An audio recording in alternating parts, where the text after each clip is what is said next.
Black Friday, even though as the years go by and it seems like Christmas gifts and decorations keep getting put on retailer shelves earlier and earlier, you're definitely not seeing things when the Halloween candy gets replaced with stockings and fake Christmas trees.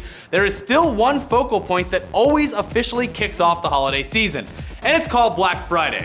Yeah, now we all know what Black Friday represents. You're getting the best product deals of the whole year in one crazy night, hopefully before 1,000 other people beat you to it.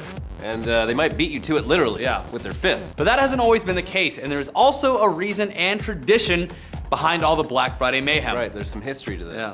The actual term Black Friday dates back to the 1800s, where two guys, Jay Gould and James Fisk, tried to corner the gold market on the New York Stock Exchange. Their plan backfired when the US government flooded the market with $4 million worth of gold, which sent the value plummeting. This happened on Friday, September 24th, 1869, and due to the massive sudden crash in the market, it was dubbed Black Friday. And that was the first time the term had ever really been uttered in any kind of written down, kind of saved way. So this is the first time that, at least in this country, it was heard of. What does that have to do with smashing through the gates at your local mall? Nothing. Absolutely nothing. But we're getting there, yes. Don't worry, don't worry. Now is probably a good time to explain to you non-Americans what Thanksgiving is. It's a holiday here in the U.S. that falls on the fourth Thursday of November and commemorates a harvest feast held in the Plymouth colony in 1621. The Plymouth colonists had arrived only a year earlier, and in that year's time, about 50 out of the original 100 or so colonists had died. Yeah. The colonists were in way over their heads, and the local native tribes stepped in and taught the pilgrims how to grow crops and catch food. The Thanksgiving of 1621 was a huge feast attended by both the surviving Plymouth colonists and members of the Wampanoag tribe. As America gradually became America, harvest feasts known as Thanksgivings, where friends and family would gather for one last big meal before the winter months, became a common thing, and eventually President Abe Lincoln declared it a national holiday. Yeah. Now let's jump forward a few hundred years or so to the 1960s, or the good old days as my dad would say. Yeah, Black Friday reared its head again in 1961 after a newsletter in Philadelphia was released referring to the day after Thanksgiving as Black Friday for the first time. And back then it was a completely negative term. Not negative like, yeah, this guy died because he got trampled while everyone was trying to get a $20 Blu-ray player negative, but we'll get to that. We promise. It was still negative. Yeah, this was negative because all of the merchants in downtown Philadelphia at the time were completely slammed, and there was hectic traffic jams and accidents, and it became the norm for police officers to refer to the day after Thanksgiving as Black Friday. Now, the local merchants at the time didn't like that it had a negative connotation because the business was so good, so shortly after, a PR executive tried to change the name of the newfound holiday to Big Friday. But that sounded stupid. Yep, because it is. It continued its usage as a negative term for the next 20 years or so, commonly being referred to as a day of headache for police officers who, despite their best efforts, couldn't control the large crowds of shoppers. And this was before there were even, quote, doorbuster deals. What's a doorbuster? We'll get to it. When the 1980s came around, the term wavered a bit in its definition. Business owners were now using it to refer to their businesses being profitable thanks to Black Friday sales, and it represented the official kickoff of the holiday shopping season. Yeah, you see, before all these high-tech computers we have, like nowadays, people would keep track of finances using good old pen and paper.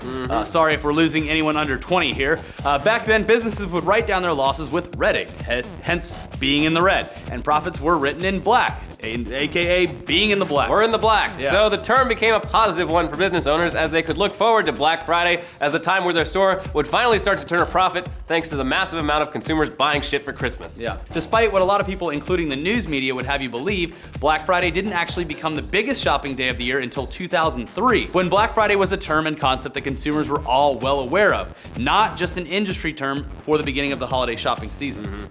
Well, over the last 2 decades, Black Friday has gone from being a day of great shopping deals on a day when tons of people have nothing better to do than shop, to something people wait all night outdoors in the cold for, cranberry sauce and gravy still smeared across their faces. What the fuck happened there? Yeah, so I guess it's time to talk about doorbusters and what Black Friday has become and the clever marketing strategies behind it.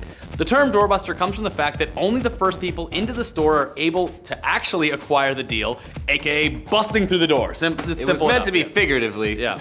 But yeah, it turned into an actual thing. Mr. James Cash Penny, aka JC Penny. Great name. Great name. I don't know why he shortened it. He first coined the term on January 13th, 1949 in Alabama in a Tuscaloosa news ad. But the strategy behind it isn't just for the retail outlet to be super charitable and give you super expensive products at rock bottom prices. That'd be too nice. It's made to entice mass amounts of people to visit the retailer in hopes of getting the big discounted items.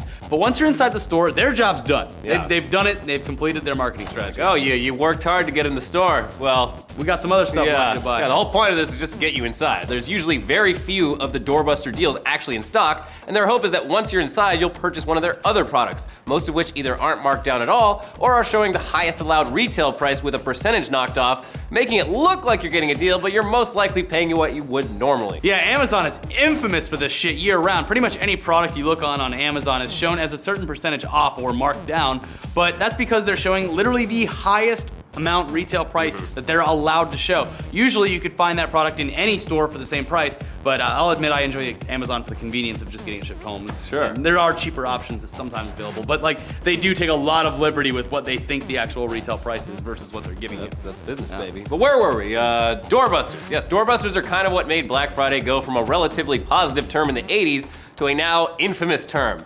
They are the reason there has been so much outright violence in the past 2 decades. Hundreds, if not thousands of people lining up outside of stores hours upon hours before they open, just so a handful of those people are lucky enough to get their hands on the most extreme deal is like filling a box with gunpowder and lighting a fuse. Something bad is bound to happen, and it most certainly has. Now we come to the violent part. Here's just some of the recent reports of violence over the years as a result of Black Friday. Back in 2006, 9 shoppers were injured when people rushed to grab Walmart gift certificates that were released from the ceiling. Oh, great idea, Walmart. And then in 2008, about 2,000 shoppers in New York waited for Walmart to open its doors, and before they could, they just rushed the entrance, breaking down the door and crushing a 34-year-old employee to death. Yep. That same year, 2 people were shot to death as they fought over products in a Toys R Us. A Toys R Us! Jeez. In 2010, a woman used pepper spray on fellow shoppers so that she could get her hands on a heavily discounted Xbox 360 system. Not worth it. 2 people were shot in 2012 during a dispute over a fucking parking space. And just last year, a man in Vegas was shot in a botched robbery attempt as he was on his way home with a new TV from Target. And this doesn't even scratch the surface. People are injured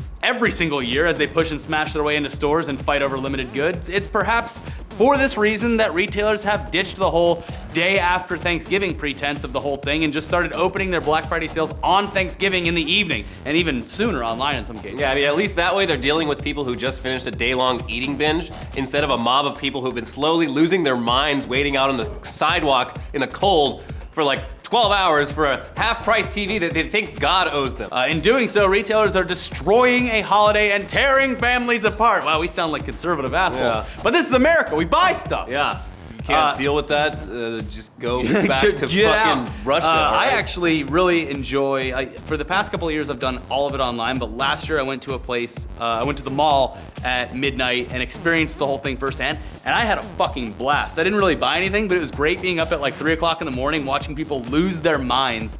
It was tons of fun. I have never been to a Black Friday doorbuster event. I'm terrified of it.